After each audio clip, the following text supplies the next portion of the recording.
अस्सलाम वालेकुम स्टूडेंट्स, कैसे हैं आप सब। आज भी मैं आपके लिए एक बेहद दिलचस्प प्रैक्टिकल लेकर आई हूं, लेकिन सबसे पहले मैं आपको अपने साथी स्टूडेंट से मिलवा दूं। मेरे साथ मौजूद हैं मोहसिन, बिलाल और फरीना। मोहसिन, ये आप क्या कर रहे हैं?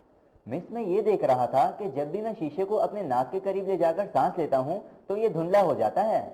ऐसा इसलिए होता है मोहसिन कि जब हम सांस एक्सहेल करते हैं यानी बाहर निकालते हैं तो उसमें वाटर वेपर्स यानी आबी बुखारात शामिल होते हैं। जब ये वेपर्स शीशे की सतह से टकराते हैं तो ये वेपर्स कंडेंस हो जाते हैं, जिसकी वजह से शीशा धुंधला हो जाता है। मिस, यानी इससे ये साबित होता है कि हम जो एयर एक्सहेल करते हैं उसमें वाटर वेपर्स भी शामिल होते हैं। जी बिल्कुल। स्टूडेंट्स, आप जानते हैं कि हम रोजाना आधा लीटर पानी रेस्पिरेशन यानी सांस लेने के अमल के दौरान खारिज करते हैं। उफ मिस, आधा लीटर यानी कि तकरीबन 2 गिलास। इसीलिए मेरी अम्मी ज्यादा पानी पीने पर जोर देती हैं। मिस, जब हम एयर एक्सहेल करते हैं तो उसमें वाटर वेपर्स के अलावा कार्बन डाइऑक्साइड भी शामिल होती है ना? जी हाँ बिलाल, जो एयर हम एक्सहेल करते हैं वो कार्बन डाइऑक्साइड, वाटर वेपर्स और दूसरी गैसेस का मजमुआ होती है। मिस, जैसे शीशे के धुंधला होने से एक्सहेल्ड एयर में वाटर वेपर की मौजूदगी साबित होती है, तो क्या इसी तरह हम कार्बन डाइऑक्साइड की मौजूदगी को भी साबित कर सकते हैं? जी क्यों नहीं। आइए आज के प्रैक्टिकल में हम एक्सहेल्ड एयर में कार्बन डाइऑक्साइड की मौजूदगी को डिमॉन्स्ट्रेट करते हैं, लेकिन सबसे पहले हम उससे मुतालिक एक एनिमेशन देखते हैं। ब्रीथिंग यानी सांस लेने के दौरान हम हवा को फेफड़ों के अंदर खींचते और बाहर निकालते हैं। सांस अंदर खींचने के अमल को इनहेलेशन जबकि बाहर निकालने के अमल को एक्सहेलेशन कहा जाता है, और इस अमल के दौरान हवा और खून के दरमियान गैसेस का तबादला होता है। हमारे फेफड़े इनहेल की गई हवा में से ऑक्सीजन हासिल करके जिस्म में मौजूद खून में शामिल कर देते हैं, और इसी तरह खून में मौजूद कार्बन डाइऑक्साइड को हवा में शामिल कर देते हैं। फेफड़ों में कैपिलरीज यानी खून की बारीक नालियाँ और एयर सैक्स यानी हवा की छोटी छोटी थैलियाँ होती हैं, जिन्हें अल्वियोली कहते हैं।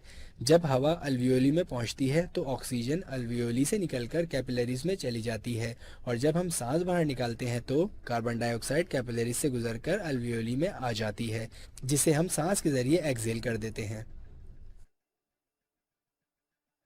आइए अब अपना प्रैक्टिकल शुरू करते हैं और इस प्रैक्टिकल में इस्तेमाल होने वाले मटेरियल पर एक नजर डालते हैं। हमारे पास मौजूद हैं 2 कोनिकल फ्लास्क, एक डिलीवरी ट्यूब, 2 कॉर्ड्स और लाइम वाटर। सबसे पहले हम दोनों फ्लास्क को ए और बी से लेबल करेंगे। मोहसिन, आप वहां से मार्कर दीजिए।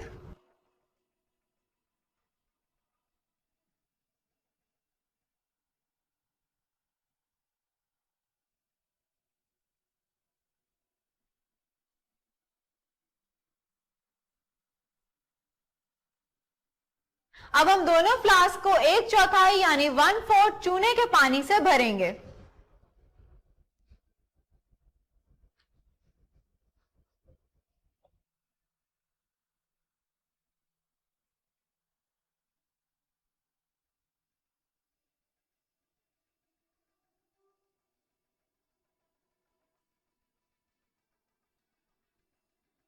अब हम फ्लास्क बी को उस कॉर्क से बंद करेंगे जिसमें कोई सुराख नहीं है।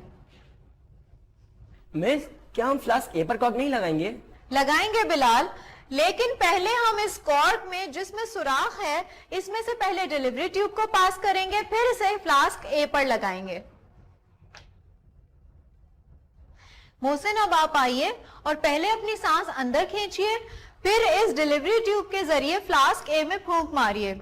लेकिन फ्लास्क ए में फूंक मारने के बाद आपने फौरन इस डिलीवरी ट्यूब पे अंगूठा रखना है ताकि बैरूनी हवा डिलीवरी ट्यूब में दाखिल ना हो सके। Okay miss.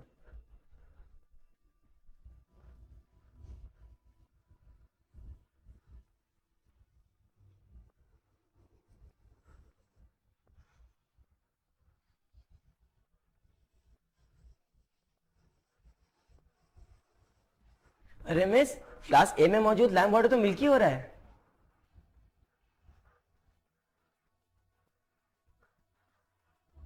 हमारी एक्सहेल्ड एयर में मौजूद कार्बन डाइऑक्साइड ने लाइम वाटर से रिएक्ट किया, जिसकी वजह से लाइम वाटर मिल्की हो गया, जबकि फ्लास्क बी में कार्बन डाइऑक्साइड मौजूद नहीं थी, इसलिए फ्लास्क बी के लाइम वाटर में कोई तब्दीली नहीं हुई।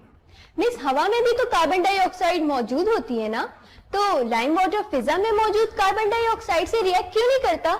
स्टूडेंट्स, फिजा में मौजूद हवा में कार्बन डाइऑक्साइड की मिकदार बहुत कम होती है, यानी 0.045%, जिसकी वजह से लाइम वाटर पर कोई असर नहीं होता।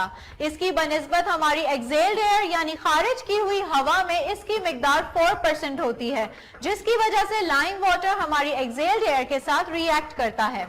आइए अब हमारे रिकैप का वक्त है, तो रिकैप देखते हैं। आज के प्रैक्टिकल में हमने एक्सेल्ड एयर में कार्बन डाइऑक्साइड की मौजूदगी को डेमोन्स्ट्रेट किया। इस मकसद के लिए हमने 2 फ्लास्क ए और फ्लास्क बी लिए और दोनों में 1/4 चूने का पानी भर दिया। पहले फ्लास्क बी के मुंह पर कॉर्क लगाकर इसे बंद कर दिया, फिर दूसरी कॉर्क से डिलीवरी ट्यूब को पास किया और इसको फ्लास्क ए के मुंह पर लगा दिया। हमने फ्लास्क ए में डिलीवरी ट्यूब के जरिए फूंक मारी और देखा कि फ्लास्क ए का लाइम वाटर मिल्की हो गया, जबकि फ्लास्क बी के लाइम वाटर में कोई तब्दीली नहीं आई। जी स्टूडेंट्स, ये था हमारा आज का प्रैक्टिकल। अब हम अपना आज का सवाल देखते हैं। मेरा आज का सवाल है कि अगर आपको किसी ऐसे कमरे में बंद कर दिया जाए जहां खिड़कियां और दरवाजे बंद हों, तो थोड़ी देर में आपको सांस लेने में दुश्वारी होने लगेगी। बताइए क्यों? मिस, बड़ा ही इंटरेस्टिंग सवाल है। आज मैं घर जाके अपने अब्बू से भी ये सवाल डिस्कस करूंगी। और मिस, मैं तो घर जाकर अपनी अम्मी को ये बताऊंगा कि हम एक दिन में कितना पानी एक्सेल करते हैं। ओके स्टूडेंट्स, अब हमारे प्रैक्टिकल का वक्त खत्म होता है। अब आपसे इजाजत चाहेंगे।